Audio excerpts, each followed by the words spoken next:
ભાવનગરના ઉમરાળા તાલુકાના દેવળિયા ગામે 15મી નવેમ્બરના રોજ પાટીદાર સમાજના વૃદ્ધ પર જે હુમલો થયો તેના પડઘા છેક સુરત પડ્યા હતા. સુરતમાં પાટીદાર આગેવાનોએ આ વિષયને લઈને બેઠક પણ કરી હતી અને તે પછી ગઈકાલે પાટીદાર આગેવાનો સુરતથી 30 ગાડીઓના કાફલા સાથે દેવળિયા ગામે આવ્યા હતા.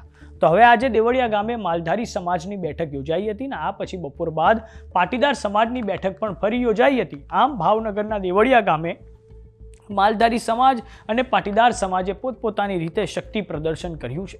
નમસ્કાર, જમાવટ સાથે હું છું પાર્થ.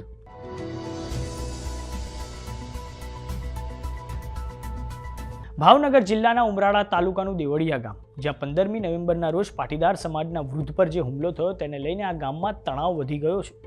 ગઈકાલે સુરતથી પાટીદાર સમાજના આગેવાનો 30 ગાડીઓના કાફલા સાથે આ ગામની મુલાકાતે પહોંચ્યા હતા અને હવે આજે માલધારી સમાજે પણ આ ગામમાં પોતાની એક મિટિંગ યોજી છે. માલધારી સમાજે જ્યારે પોતાની આ બેઠક યોજી તેમાં એક ગંભીર પ્રશ્ન એ ઉઠાવ્યો છે કે આ ઘટનામાં કોણ પોતાના રાજકીય રોટલા શેકવા બહારથી આવી રહ્યું છે. માલધારી સમાજનો આરોપ છે કે બહારથી આવેલા લોકો આ ગામનું વાતાવરણ બગાડવાનો પ્રયાસ કરી રહ્યા છે. આ પછી દેવળિયા ગામે પાટીદાર સમાજની ફરી બેઠક મળી હતી. પાટીદાર સમાજના આગેવાનોનું કહેવું છે કે ઘણા લાંબા સમયથી ભાવનગર જિલ્લામાં પાટીદાર સમાજ ઉપર અસામાજિક તત્વો દ્વારા દમન કરવામાં આવી રહ્યું છે. ભાવનગર પોલીસ દ્વારા ગઈકાલે મોડી રાત્રે 2 આરોપીઓને ઘટના સ્થળે લઈ જઈને ઘટનાનું રિકન્સ્ટ્રક્શન પણ કરવામાં આવ્યું છે. તો આજે માલધારી સમાજની બેઠક પછી પાટીદાર સમાજની પણ બેઠક મળી હતી. હવે જાણીએ કે આ સમગ્ર મામલો છે શું. તો ભાવનગર જિલ્લાના ઉમરાળા તાલુકાના દેવળિયા ગામે ખેતી કરતા ધનજીભાઈ વિશ્રામભાઈ ધોરાજીયાએ ઉમરાળા પોલીસ સ્ટેશનમાં થોડાક સમય પહેલા ફરિયાદ નોંધાવી હતી કે તેઓ પોતાના કુટુંબ સાથે ઘરે હતા અને તે વેળાએ તેમના જ ગામમાં રહેતા ગભા ખેંગારભાઈ ગમારા અને તેમના સંબંધીઓ ઘરે આવી અડધા પ્લોટની માંગણી ગમારા કુટુંબના મઢ માટે કરી હતી.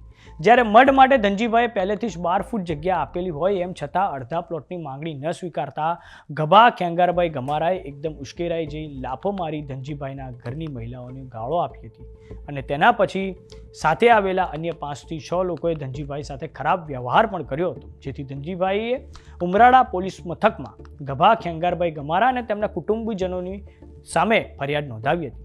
આ પછી સુરતમાં પાટીદાર સમાજના લોકોમાં રોષ ભરાયો હતો.